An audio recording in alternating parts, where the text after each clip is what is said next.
بسم اللہ والصلاۃ والسلام علی رسول اللہ وبعد۔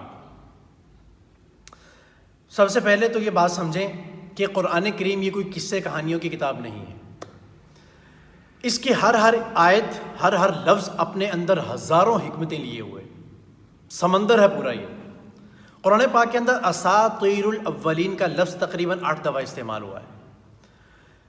تو یہ اس کی وجہ یہ تھی کہ بہت سارے کافر مشرکین منافقین قرآن پاک پر اعتراض کرتے تھے کہ ھذا اساطیر الاولین نکتتبھا، مختلف صورتوں میں ہے، کہیں سورۃ المطففین میں ہے، کہیں سورۃ القلم میں ہے، کہیں سورۃ المؤمنون میں ہے، کہیں مختلف جگہوں میں ہے۔ تو ان کا رد کیا اللہ تعالیٰ نے کہ قصے کہانیوں کی کتاب نہیں ہے یہ، تو پھر کیا ہے یہ؟ تو اس کا جگہ جگہ پر اللہ تعالیٰ نے جواب دیا ہے کہ اس کا مقصد ہے لعلکم تہتدون، تاکہ تم لوگ ہدایت حاصل کرو، لعلکم تتقون، تم تقوی اختیار کرو، لعلکم ترحمون وانصتوا لعلکم ترحمون، قرآن پاک کو غور سے سنو تاکہ تمہارے اوپر رحم کیا جائے، اور لعلکم تفلحون، تاکہ تم قرآن پاک کے ذریعے سے کامیابی حاصل کرو، لعلکم تعقلون، تاکہ تم عقل حاصل کرو، لعلکم تشکرون، تاکہ تم شکر گزاری کرو، لعلکم تتفکرون، تاکہ تم لوگ سوچو غور و فکر کرو، لعلکم تذکرون، تاکہ تم نصیحت حاصل کرو۔ یہ مختلف جگہ پر اللہ تعالیٰ نے مختلف انداز میں سمجھانے کی کوشش فرمائی ہے۔ اور دوسری بات یہ کہ یہ بات بہت قابل غور ہے کہ اگر یہ واقعات عیب ہوتے، غور سے سنیے گا، کون سے واقعات؟ کہ باپ نبی ہے اور بیٹا کافر جیسے نوح علیہ السلام ہے، یا بیٹا نبی ہے لیکن باپ کافر جیسے ابراہیم علیہ السلام، ان کے باپ آزر کافر، یا شوہر نبی ہے مگر بیوی کافرہ جیسے نوح علیہ السلام کی بیوی، لوط علیہ السلام کی بیوی، یا پھر شوہر کافر ہے مگر بیوی نیک ہے جیسے حضرت آسیہ رضی اللہ تعالیٰ عنہ فرعون کی بیوی تھی۔ بھائی اگر یہ ساری چیزیں عیب ہوتی تو اللہ تعالیٰ قرآن پاک میں ان کو ذکر کیوں فرماتے؟ تو ایسا بھی تو ہو سکتا تھا نا کہ نزول قرآن پاک کے وقت اللہ تعالیٰ ان چیزوں کو منہا کر دیتے، الگ کر دیتے، نہ بتاتے، ہمیں کیا پتہ چلتا کہ ایسا کچھ پہلے زمانوں میں بھی ہوا ہے، دیکھنے میں تو یہ باتیں بری ہیں، لیکن قرآن پاک میں ذکر کرنے کا مقصد کیا ہے؟ تاکہ قیامت تک آنے والے جو لوگ ہیں وہ اس بات کو سمجھ جائیں، قیامت تک آنے والی امت کو یہ سبق مل جائے کہ یہ کوئی اچنبے کی بات نہیں، ہوتا رہتا ہے ایسا۔ اور معذرت کے ساتھ اگر آپ لوگ ناراض نہ ہوں تو یہ بھی کہوں میں کہ خاص طور پر ہم پاکستانیوں کو، جی ہاں، یہ پتہ چل جائے کہ یہ کوئی عجیب بات نہیں ہے، ہوتا رہتا ہے کہ ایک غلط ہے دوسرا صحیح ہے، بڑا غلط ہے تو چھوٹا صحیح ہے، چھوٹا صحیح ہے تو بڑا غلط ہے۔ چنانچہ حضرت مولانا احمد علی لاہوری رحمۃ اللہ علیہ یہ سکھ کے بیٹے تھے، تو تب قرآن پاک کی تفسیر لکھی ہے انہوں نے، تو ایسا ہوتا رہتا ہے کہ ایک کے برا ہونے سے دوسرے کو برا نہیں کہہ سکتے بھائی۔ اور تیسری بات جو بہت اہم ہے، اس کو ذرا غور سے سنیے گا کہ کیا ایک کا گناہ دوسرے کے اوپر ہو سکتا ہے؟ قرآن پاک میں بہت سارے اس کے دلائل موجود ہیں۔ یہ وہ چیز ہے جو حضرت ابراہیم علیہ السلام کے صحیفوں میں بھی درج تھی پہلے۔ کیوں؟ اس لیے کہ ان کے زمانے میں پہلے کے جو لوگ تھے نا، ان کے زمانے سے تھوڑا پہلے کے جو لوگ تھے وہ ایک کا بدلہ دوسرے سے لے لیتے تھے۔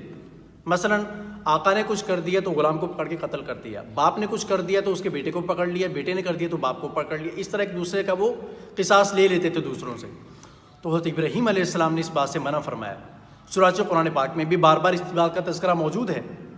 سورہ فاطر کی آیت ہے وَلَا تَزِرُ وَازِرَةٌ وِزْرَ أُخْرَى، کہ کوئی جان کسی دوسری جان کا بوجھ نہیں اٹھا سکتی۔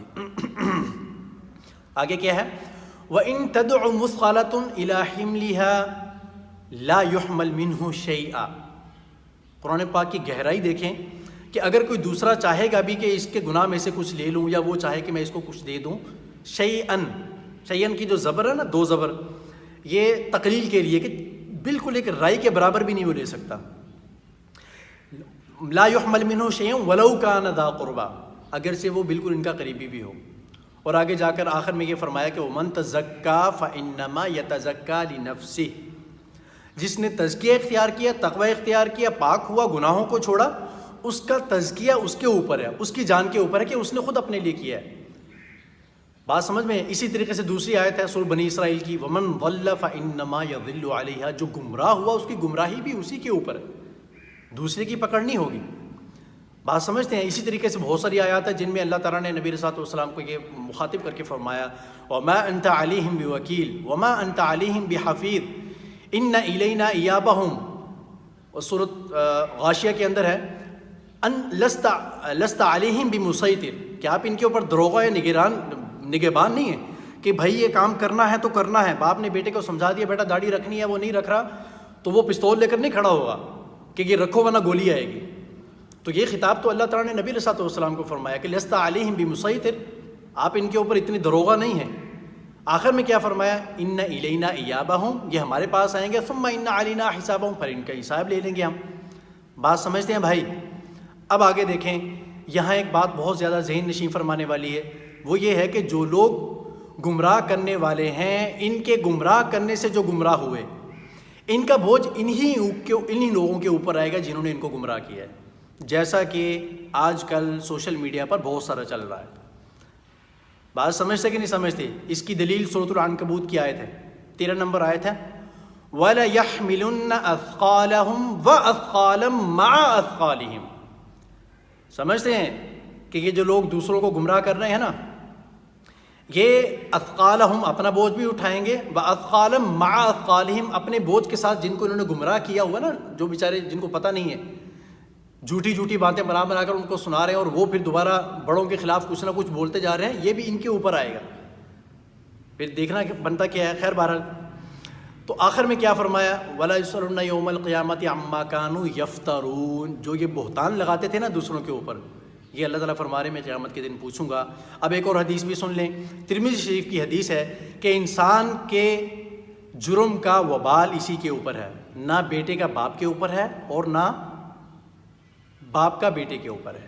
ہر کوئی اپنا اپنا حساب دے گا، ہر کوئی اپنا اپنا بھگتے گا اللہ تعالیٰ کے ہاں.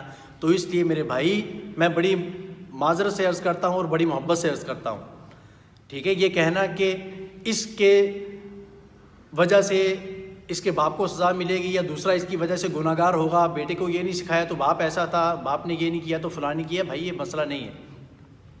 اور اگر ویسے بھی کسی آدمی کے ساتھ بیچارے کے ساتھ ذہنی مسئلہ ہو تو اس کے تو ویسے ہی شریعت کے بہت سارے احکام جو ہیں وہ ساقط ہو جاتے ہیں.